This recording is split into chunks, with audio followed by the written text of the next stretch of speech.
10월 31일 청년부 설교를 전하도록 하겠습니다. 오늘 볼 말씀은 에베소서 2장 10절입니다. 에베소서 2장 10절 말씀.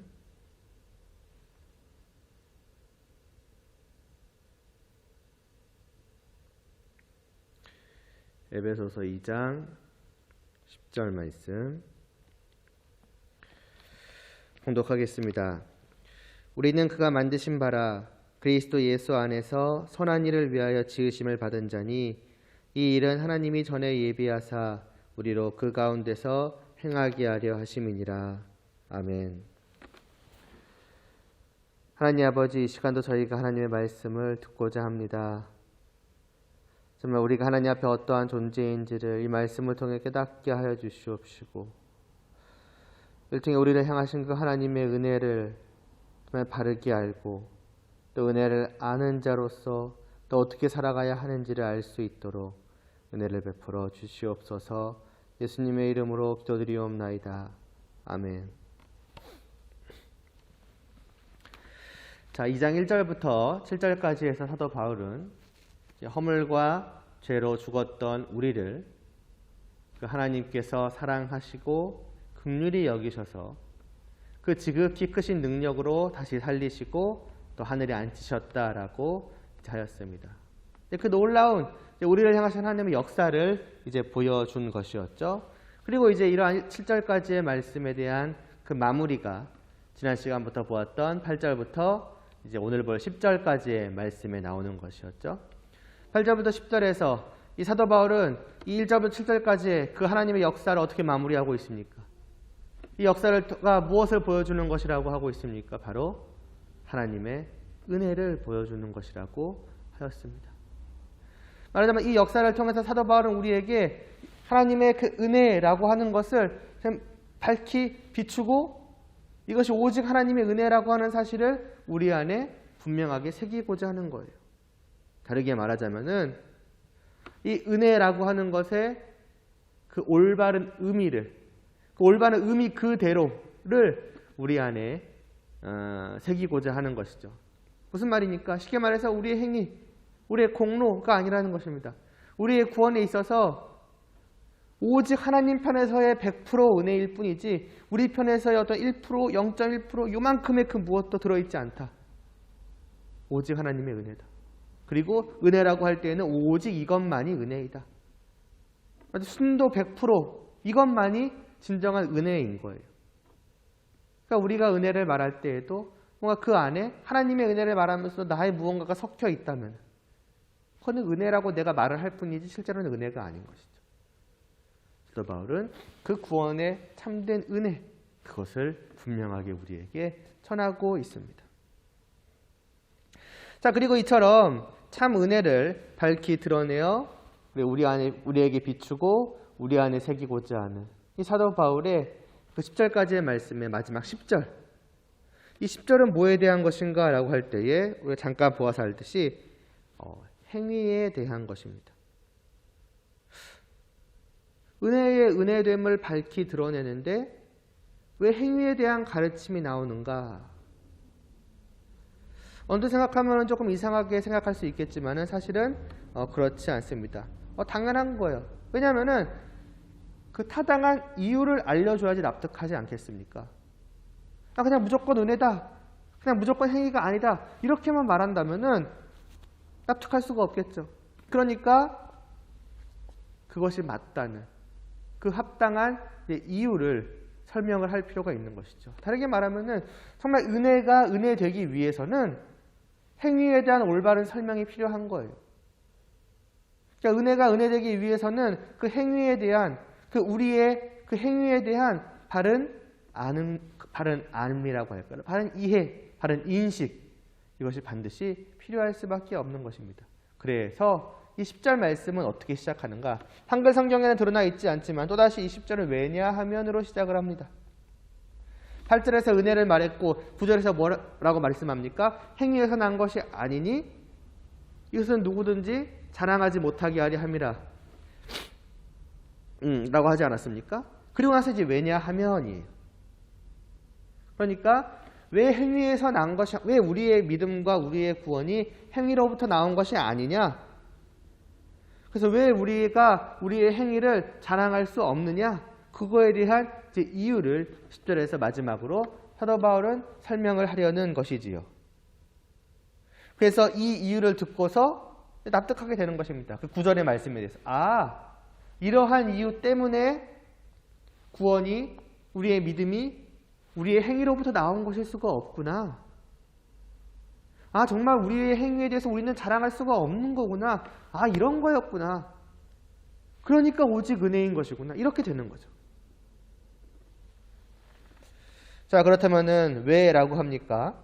사도 바울은 10절에서 왜냐하면 우리는 그가 만드신 바라고 합니다. 우리가 하나님의 만드신 자들이기 때문이다 라는 것이지요. 여러분, 이것은 단순히 우리가 본래 하나님의 그 피조물이었다는 사실, 그리고 하나님께서 우리의 창조자 되신다는 사실, 그 사실을 말씀하고 있는 것이 아닙니다. 이것은 사도 바울은 우리의 구원을 하나님의 마지막은 만드심으로 표현을 하고 있는 거예요. 우리를 구원하신 것, 그것은 말하자면 하나님께서 우리를 다시 만드신 것이고, 말하자면 구원받은 우리는 하나님께서 다시 만드신 존재, 이런 의미로 표현을 하고 있는 거예요. 무엇을 보고 알 수 있느냐? 바로 그 뒤에 나오는 말씀을 통해 알 수 있습니다. 우리는 그가 만드신 바라고 하고 그 뒤에 뭐라고 합니까? 그리스도 예수 안에서라고 하죠. 그리스도 예수 안에서 만드신 바라라고 합니다. 여러분, 하나님께서 우리에게 행하신 어떠한 일들을, 우리에게 무언가를 행하실 때에 예수님 안에서 행하시는 그 모든 일들은 무엇과 관계가 있었습니까? 하나님께서 예수 그리스도 안에서 우리에게 어떻게 하셨다?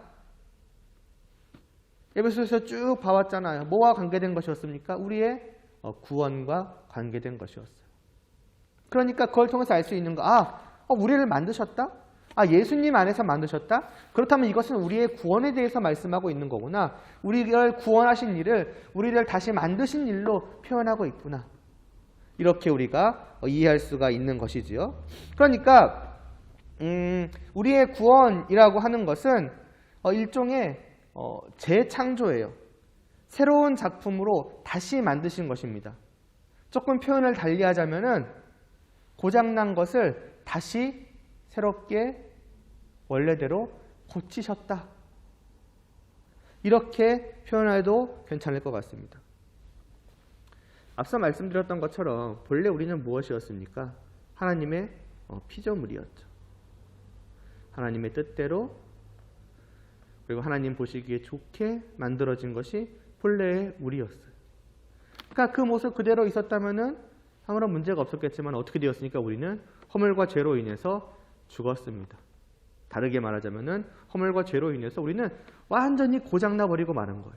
제 기능을 아예 못하게 된 거죠. 본래의 기능을 하나도 할 수 없게 된 거예요. 그래서 그런 우리를 하나님께서 그냥 놔두신 것이 아니라 주님 안에서 어떻게 하셨냐? 다시 만드셨다. 그럼 다시 새롭게 고치셨다. 라는 것입니다. 그리고 여러분, 이와 같다고 한다면 생각해 보시기 바랍니다. 여러분이 고장난 무언가를 다시 고치실 때 분명한 이유가 있죠. 목적이 있죠. 그냥 심심해서 이거는 아닐 것입니다. 왜 고쳐요? 고쳐서 뭘 하기 위함입니까? 본래 생각했던 그 기능을 다시 제대로 하게끔 하기 위한 것이죠. 이걸 고쳐냈다 그러면은 이게 원래대로 다시 작동하라고. 그쵸? 그 분명한 목적이 있는 것 아니겠습니까? 마찬가지인 거예요. 하나님께서 우리를 다시 만드신 것, 다시 새롭게 고치신 것도 같은 이유, 같은 목적입니다. 고치셔서 우리로 하여금 고장났을 때에 기능하지 못했던 그것을 다시 제대로 기능하라고, 다시 제대로 작동하라고 하나님께서는 그렇게 하신 것입니다. 그래서 그 뒤에 나오는 말씀이 있는 거예요. 그럼 무엇을 위해서, 그것이 뭔가? 다시 제대로 작동을 한다는 게 어떤 것인가? 라고 할 때에 그 뒤에 말씀, 그리스도 예수 안에서 그 뒤에 뭐라고 나와 있습니까? 선한 일을 위하여 지으심을 받은 자니라고 합니다. 선한 일, 선한 행위, 바로 이것을 위해서 하나님께서 우리를 고치신 거예요. 그러니까 이것이 바로 우리가 본래 했어야 될 제 기능이고 제대로 작동했을 때 나타나야 될 모습인 것이고 그것을 못하고 있다가 이제 다시 그것을 이제 하게 되는, 그리고 해야 되는 그러한 존재가 우리는 된 것입니다. 바로 이러한 이유 때문에 뭐인 겁니까? 이 10절이 왜냐하면 이한 거 아니었습니까? 행위에서 난 것일 수 없으며 자랑할 수 없다는 거예요. 여러분, 제대로 작동하는 게 먼저이겠습니까? 아니면은 원래대로 새롭게 고쳐내는 게 먼저이겠습니까? 말할 거 없죠. 당연히 후자일 것입니다. 새롭게 고쳐내야지 제대로 작동을 하겠죠. 이게 우리의 행위가 우리의 믿음과 우리의 구원, 우리 행위로부터 우리의 믿음과 구원이 나올 수 없는 이유입니다. 먼저 고치신 거예요. 행위는 그 뒤에 나올 수밖에 없는 거예요. 결코 행위가 앞설 수가 없는 것이죠. 이것이 이유라는 겁니다. 보라, 이러하니 우리의 행위가 우리의 믿음과 구원에 조금이라도 영향을 미칠 수 있겠는가? 조금의 공로라도 있을 수가 있겠는가? 절대로 그럴 수가 없다라고 하는 것입니다. 납득이 되죠? 아, 그러네. 이 논리대로라고 한다면은 분명히 그럴 수밖에 없겠네. 이게 그리고 단순히 바울의 논리가 아니죠. 이게 맞다는 겁니다. 이러하다는 겁니다. 그리고 사실 표현만 달리했을 뿐이지 이 말씀은, 그러니까 우리가 지금 들은 말씀은 전혀 우리에게 새로운 말씀이 아니에요. 이미 1절부터 우리가 쭉 봐왔던 게 사실 이 내용이었어요. 우리는 원래 죽었다가 다시 살리셨다. 이것만 보더라도 똑같은 내용 아니겠습니까? 원래 고장이 났었다가 다시 고치셨다. 그럼 죽은 자가 뭘 할 수 있겠느냐? 죽은 자가 고쳐지기 위해서, 다시 살아나기 위해서 뭘 할 수 있겠는가? 고장난 물건이 다시 원래대로 고쳐지기 위해서 뭔가를 할 수 있겠는가? 안 된다는 거예요. 사실은 똑같은 내용입니다. 같은 말씀을 표현을 조금 다르게 했을 뿐이죠. 다시 한번 설명을 하고 있는 거예요. 그냥 그렇게만 들었을 때에는 스쳐 지나갈 수 있기 때문에 다시 한번 여기서 분명하게 그것을 이유로서 설명을 해주고 있는 겁니다. 이러하기 때문에라고. 그리고 사도 바울은 단지 여기서 그 이유만을 설명하기 위함은 아닙니다. 만일 그랬다면 그것은 그냥 1절부터 7절까지의 단순한 반복이 되겠죠. 어떻게 보면은 왜 또 아까 이게 이유라고? 그 앞에서 들었어 라고 생각할지도 모릅니다. 그러나 바울은 여기서 그렇지 않아요. 그냥 우리의 행위가 우리의 행위로부터 우리의 믿음도 구원도 나올 수 없다는 그 이유만을 말씀하기 위함이 아닙니다. 만일 그랬다고 한다면은 선한 일을 위하여 다시 창조하셨다라는, 다시 만드셨다라는 그 말씀을 덧붙일 이유가 없었겠죠. 근데 그 말씀이 여기서는 분명히 들어가 있습니다. 단순히 하나님께서 고치셨다라고만 한 것이 아니라 고치셔서 선한 일을 하게 하셨다. 이 말씀이 나온 것은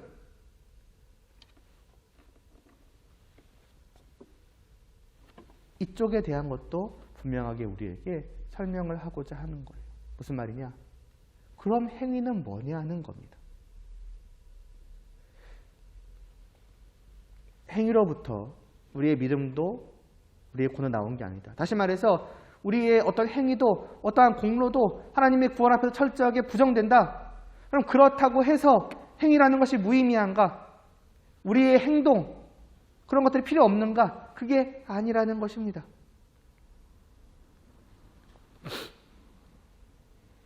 많은 사람들이 그 믿음과 은혜와 행위의 관계에 대해서 이제 오해를 하고 있기 때문에, 그 오해라는 것은 계속 말씀드렸듯이 섞어버리는 거예요. 은혜 안에 나의 행위도 같이 들어가는 거예요. 마치 행위와 공로가 마치 있어야 되는 것처럼 생각을 하는 거예요. 하나님의 은혜를 말하자면 좀먹는 거죠, 행위가. 이만큼 내가 은혜의 공간을 차지해버리는 거죠, 행위나 그 공로가. 근데 그런 왜곡된 관계이기 때문에 그게 아니라고 하는 의미에서 행위를 부정하고 공로를 부정하는 것이지 행위 자체를 부정하는 것은 아닙니다. 근데 사람들은 이제 어떻게 가느냐? 이러한 관계 속에서 행위를 부정한다고 하면은 아예 행위 자체가 필요 없다고 생각해버려요. 아, 다 은혜야? 아, 우리의 행위로 구원을 받는 게 아니야? 아, 은혜와 행위는 같이 있을 수 없는구나. 오직 은혜구나. 그럼 행위는 버리는 거구나. 아, 나 아무것도 할 필요 없나 보구나. 이런 식으로 나가게 된다고요, 또. 거꾸로, 역으로 저 멀리 가버리는 걸 또. 그러나 그런 게 아니에요. 은혜와 행위는 굉장하게 밀접한 관계를 가지고 있습니다. 둘 중 하나만 있을 수밖에 없는 거예요. 양립할 수 없는 것이 아니라 사실은 항상 양립하는 거예요. 근데 관계가 좀 우리가 오해하고 있는 그 관계로 양립하고 있는 것이 아닐 뿐이지 밀접하게 관계되어 있어서 이 둘은 같이 나올 수밖에 없는, 아니 나와야 하는 그러한 것입니다. 그러니까 사도 바울은 여기서 그것을 또한 가르치고 있는 것이죠. 그럼 행위는 뭐냐? 그것이 그 행위에 대한 올바른 이해가 또한 있어야지만이 이 은혜와 행위의 밀접한 관계 속에서 은혜를 바로 아는 자가 행위로 이어지는 삶으로 연결되게 되는 거거든요. 아, 하나님의 은혜구나. 그러니까 나는 아무것도 안 해야지가 아니라 아, 하나님의 은혜구나. 그러니까 나는 이제부터 더 행동해야지. 이렇게 나아가는 것이 성도이거든요. 이것을 위해서 사도 바울은 이제 행위에 대한 것을 가르칩니다. 행위는 단순히 부정되어져야 할 것이 아니다.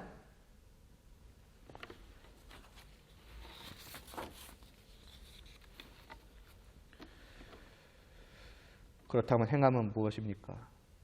사실 이미 10절에서 봤죠. 행함은 우리의 그 구원의 조건, 우리가 구원받기 위한 조건은 아니지만은 그러나 하나님께서 우리를 구원하신 목적이라는 거예요. 구원받은 조건은 아니지만은 구원받은 목적이 이유가 된다는 것이죠. 그러므로 은혜로 구원받은 자들은 말하자면은 자기의 존재 이유를 찾는 거예요. 왜 나는 구원을 받았는가? 나는 왜 성도가 되었는가? 하나님께서 나를 성도 되게 하신 것, 마지막 더러웠던 나를 깨끗이 씻기셔서 다시 고쳐내신 것, 다시 살리신 것. 이유가 뭐냐? 이제 나는 뭘 해야 되느냐? 삶의 이유죠. 삶의 목적을 찾는 거죠. 성도로서의. 그것이 바로 행위에 있다라고 사도 바울은 말씀하는 거예요. 이거다. 뭐예요? 선한 일이다. 그게 우리의 삶의 목적이요, 삶의 이유요, 나를 다시 고치셔서 하나님께서 이렇게 작동하게끔, 죄송해요, 좀 기계처럼 보여서 불쾌할 수 있겠지만 이렇게 작동하게끔 하신 그게 뭐냐? 선한 일이다. 이제 나는 선한 일을 하는 자로 작동을 해야 되는 거예요. 표현이 제대로 되고 있는지 모르겠네요. 이게 이해되시죠? 이해되시기를 바랍니다. 그러니까 뭐예요? 선한 일을 행하는 것은 믿음과 구원에 있어서 아무런 의미가 없으니 할 필요가 없구나가 아니라 내가 구원을 받았으니 나는 이제 선한 일을 하기에 힘써야지. 이렇게 되어야 하는 것입니다. 그게 내가 제대로 작동하고 있다는 거거든요. 그러나 여러분 이제 오해하시면 안 되는 게 아까 기계 얘기 잠깐 드리지 않았습니까? 이런 식으로만 이제 표현을 하면은 마치 뭐처럼 느끼냐면은 컴퓨터가 됐든 뭐가 됐든 그 존재 목적이 있지 않습니까? 도구들 같은 경우에 아직 그것처럼 생각해. 그럼 내가 도구인가? 나는 어떤 특정한 일을 하기 위해서 만들어진 그런 건가? 그러니까 부정적인 뉘앙스로 이렇게 마치 하나님이 나를 도구처럼 기계처럼 그래서 고장났으니까 쓸모없어서 버리시는 것이 아니라 다시 고치셔서 그 일을 하게 만드신 건가? 그게 말하자면 선한 일이구나. 그래서 나를 선한 일로 만드신 하나님께서 내 앞에 딱 이제 하는 거예요. 이제 선한 일로 공장에서 출하되는 거죠. 공장에서 깨끗하게 고쳐져가지고 띠리리리리리 이렇게 딱 나와가지고 스위치 버튼 딱 누른 다음에 이제 움직여야 될 거 아닙니까? 그 움직이려는데 뭘 해야 될 거 아닌가요? 명령어가 있어야 되는 거잖아요. 그러니까 마치 이제부터 너가 할 목록을 쭉 적어주는 거예요. 이렇게. 선한 일 리스트 1, 2, 3, 4, 5 그래서 너는 앞부터 이제 이렇게 하면서 살아가라. 그럼 내가 예 알겠습니다 주인님 이런 식으로 그런 느낌인가 하면은 사실은 그렇지 않아요. 이 선한 일이라는 것이 우리가 해야 할 일이고 우리의 존재의 이유요 우리의 목적이며 그래서 우리의 의무이기도 하지만은 마치 그런 식으로 일하는 기계처럼 하는 일, 어떻게 보면은 주인을 위해서 수고하고 착취당하는 그 노예처럼 해야 될 일, 옛날에 이집트에서 애굽에서 이스라엘 백성들이 노예로 고생받는 것처럼 그런 느낌의 일, 그런 것은 아니라는 거예요. 왜냐? 이어지는 10절 뒷부분을 보시면은 뭐라고 합니까? 이 일, 그 선한 일이죠. 이 선한 일은 뭐예요? 하나님이 전에 예비하신 것이라고 합니다. 말하자면은 예수님 안에서 다시 만드신 우리를 위해서 마련해 두신 것, 준비해 두신 것이라고 해요. 마치 이런 뉘앙스라고 이런 느낌으로 생각하시면 좋을 것 같아요. 물고기가 있지 않습니까? 물고기를 하나님께 다시 살리셨어요. 죽었던 물고기를. 다시 살리신 다음에 하나님께서 어떻게 하시겠습니까? 그거를. 아무데나 놓으면 되겠어요? 안 되죠. 이 물고기가 마음껏 헤엄치면서 새로 받은 그 생명을 말하자면 살 곳을 마련해 줘야 되지 않겠습니까? 그럼 어디에? 예를 들면 연못을 준비해 두는 거예요. 그래서 물고기 살리신 다음에 이제 여기가 너가 살아갈 곳이야 라고 연못 아래 던져주는 것이죠. 우리에게 있어서 선한 일이라고 하는 것은 마치 이 연못과 같다는 거예요. 해야 될 일 리스트가 아니라 우리로 하여금 살아갈 수 있는 그 내 삶을 누릴 공간이라는 것이죠. 하지만 이 안에서 자유롭게 살아가라, 이런 느낌이라고 보시면 될 것 같습니다. 그래서 10절 마지막은 뭐라고 합니까? 우리로 그 가운데라는 건 선한 일들을 말하는 거예요. 선한 일들 가운데서 행하게 하려 하십니다. 우리를 위해서 선한 일을 예비하셨고 그 선한 일들 안에서 행하게 하려. 이 행한다는 것도 여러 번 들어보셨을 거예요. 걸어간다는 말입니다. 인생길을 걸어간다 할 때 그런 걸어간다는 것이고, 조금 다르게 말하자면은 살아간다라는 거예요. 선한 일이란 그런 거예요. 이 선한 일 안에서 살아가도록 하기 위해서 말하자면 그 아름다운 장소, 공간, 살아갈 길, 걸어갈 길을 마련해 주신 것, 이게 선한 일이라고 하는 것입니다. 그리고 여러분, 이 길, 이 공간, 말하자면 그 연못이 어떤 곳이겠습니까? 여러분, 처음 하나님께서 사람을 만드셨을 때를 생각을 해보세요. 하나님께서 무작정 사람부터 만드시고 알아서 살아가라고 하셨습니까? 공간도 만들어 놓지 않으신 채? 아니죠. 하나님은 사람을 제일 마지막에 만드셨어요. 온 세상 모든 것을 다 창조하신 후에, 사람이 살아갈 수 있는 그 곳을 마련하신 후에 사람을 만드셨습니다. 그럼 그 마련하신 곳은 어떤 곳이었습니까? 힘들게 일해야지만 살 수 있는 곳이었어요?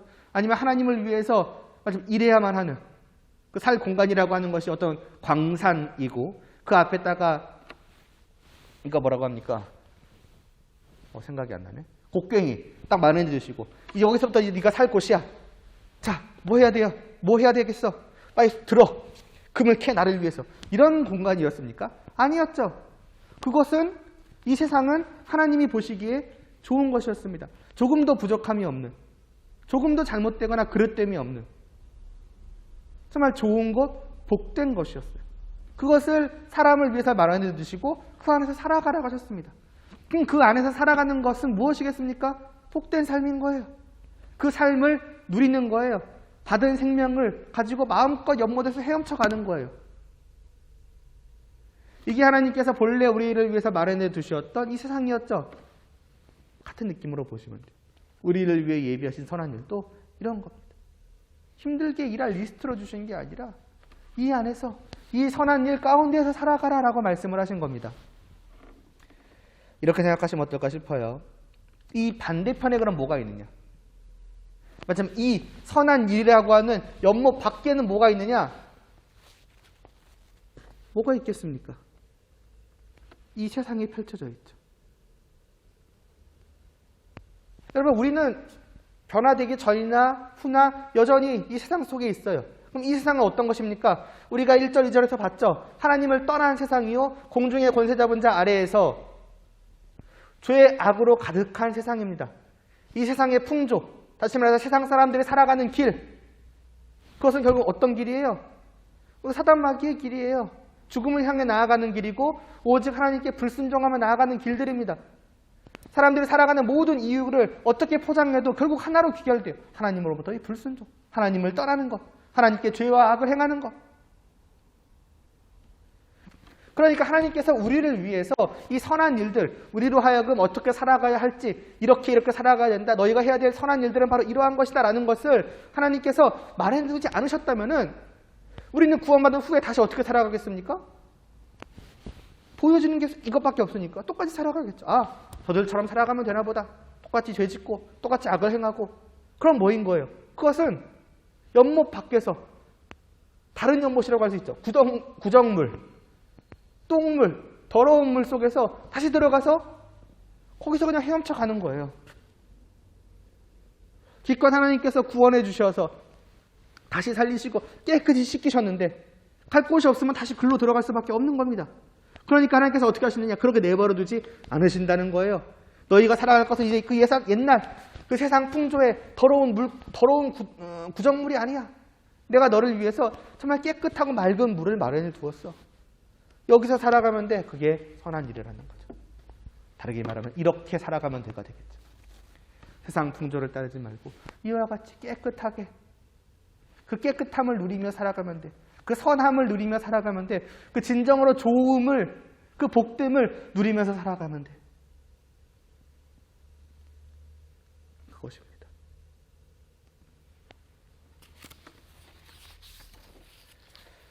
정리하면은 오늘 말씀 결국 두 가지로 요약할 수 있겠죠. 첫째로, 절대로 우리의 행위로부터 구원이 나올 수 없다. 구원에 있어서 우리의 행위, 우리의 공로를 조금도 자랑할 수 없다. 이건 이제 여러분 아예 당연히 뭐 새겨졌을 것이고 흔들리지 마세요. 이거예요. 이거 외에 다른 건 없습니다. 오직 이겁니다. 분명히 하세요. 그리고 이제 한 걸음 더 나아가는 거죠. 그럼 우리의 행위는 필요가 없는가? 아니라는 거예요. 성도가 되었으니 오히려 더 이제는 행하기에 힘써야 되는 거예요. 왜요? 그게 우리의 연못이니까. 그게 우리가 제대로 작동하는 그 모습이니까. 그리고 그것이 우리의 진정한 복됨이니까. 새 생명을 가지고서 구원받은 자로서 다시 구정물 속에 들어가서 이게 좋은 거구나 헤엄치지 않는 거니까. 이제는 여러분 선한 일을 따라가야 돼요. 그것이 우리의 살 곳입니다. 그것이 우리를 위해서 말하는데 연못이에요, 여러분. 그 밖을 벗어나서 어디로 갈 생각을 하지 마세요. 연못 밖에 벗어나면 뭐가 있을까? 물고기가 물 밖에 나가면 뭐가 있겠어요? 죽는 것밖에 더 하겠습니까? 아니면 물고기가 점프 뛰어가지고 구정물로 들어가면은 그게 무엇이 좋겠습니까? 여러분 선한 일을 이렇게 생각을 하셔야 되는 거예요. 이렇게 인식을 하셔야 되는 거예요. 그럼 이 선한 일이 결국 뭐겠습니까? 율법이죠. 하나님께서 우리에게 주신 그 명령은 너희는 이렇게 살아가면 된다라고 하셨던 그것. 그게 바로 이런 의미에서 하나님께서 우리에게 주신 거예요. 그러니까 뭐냐? 이런 것들을 볼 때에 하나님의 은혜가 더 은혜되게 느껴지는 거예요. 아무런 이유 없이 다시 살리신 것도 은혜인데 이미 넘치는 은혜인데 거기에 더해서 뭐예요? 우리로 하여금 복되게 살아갈 수 있는 그 자리까지 다 마련해 주신 거예요. 그러니까 은혜를 안 자가 우리에게서 그런 행위가 뭔지를 알 때에 또 은혜를 느끼는 거예요. 더 느끼는 거예요. 와, 이래서 행해야 되는구나. 그래서 그거를 공로를 쌓아간다고 생각을 안 하겠죠. 또다시 하나님께 감사하게 되는 거예요. 하나님 우리를 위해서 이런 자리를 마련해 주시다니. 감사합니다. 그러니까 어떻게 되겠어요? 빨리 저 연못 안으로 뛰어들어가서 마음껏 뛰놀겠습니다. 그렇게 되겠죠. 그러기 위해서는 이제 어떻게 해야 되겠어요? 선한 일이 뭔지를 알아야죠. 다시 말해서 그 율법이 어떠한 것인지. 하나님께서 성도에게 무엇을 어떻게 행하며 살아가라고 하셨는지 그걸 배워가기에 힘써야겠죠. 그래서 뒤에 이제 4장에서부터는 그런 내용들이 쭉 나오는 거예요. 모든 율법의 내용을 다 담고 있지는 않지만 중요한 내용들이 쭉 있는 거죠. 이렇게 살아가면 되는 것이다. 4장을 먼저 보면은 4장으로부터 만약에 시작을 했다면은 이런 식의 마음으로부터 나오지 않았을 거예요. 이렇게 할 게 많어 이렇게 되겠죠. 아 그래 이렇게 해가지고 내가 공로를 쌓아야지 이렇게 되겠죠. 은혜를 모르니까.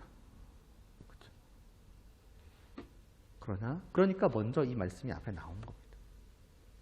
그리고 이것이 분명히 된 상태로 나중에 4장에 들어가게 되면 그 말씀을 어떻게 보겠습니까? 하기 싫은, 정말 마치 노예처럼 일해야 되는 일의 리스트로 볼 수가 없겠죠. 여기가 바로 내가 살아갈 곳이구나. 여기가 바로 내가 복을 누리는 곳이구나. 그렇게 보게 되지 않겠습니까? 그렇게 보고 행해가는 거예요. 그렇게 할 때에 성도의 삶은 결국 뭐겠습니까? 복된 삶이 될 수밖에 없는 거예요. 즐거운 삶이 될 수밖에 없는 거예요. 오늘 하루도 정말 하기 싫은 율법을 지키느라 죽는 줄 알았네 진짜. 이런 식이 될 수가 없는 것이죠.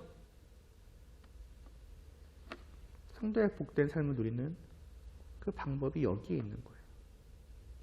우리의 은혜와 우리의 행함을 바르게 이해함으로부터 우리의 복된 삶이 실제로 나타나게 되는 것입니다.